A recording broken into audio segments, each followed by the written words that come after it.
మాదక ద్రవ్యాల కేసుపై ముఖ్యమంత్రి కేసీఆర్ దృష్టి సారించారు. సినీ పరిశ్రమలో ప్రకంపనలు సృష్టించిన డ్రగ్స్ వ్యవహారంపై తదుపరి కార్యాచరణ తదితర అంశాలపై ఉన్నతాధికారులకు ముఖ్యమంత్రి దిశానిర్దేశం చేస్తున్నట్లు సమాచారం.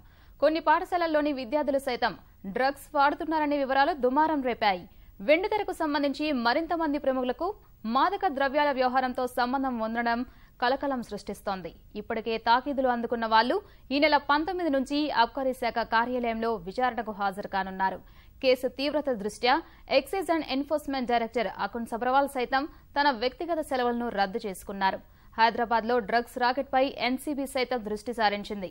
ఈ పరిణామాలన్నింటి నేపథ్యంలో ముఖ్యమంత్రి కేసీఆర్ ఉన్నత స్థాయి సమీక్ష నిర్వహించడం ప్రాధాన్యం సంతరించుకుంది.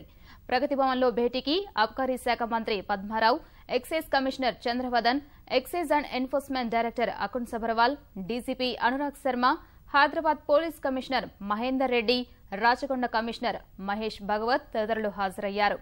హైదరాబాద్ లో కల్తీ ఆహార పదార్థాలపై ఉక్కుపాదం మోపాలన్న ముఖ్యమంత్రి ఆదేశాలకు అనుగుణంగా ఇప్పటికే అధికారులు దాడులు నిర్వహిస్తున్నారు. తాజాగా డ్రగ్స్ వ్యవహారంపై అధికారులకు సీఎం దిశానిర్దేశం చేస్తున్నట్టు తెలుస్తోంది.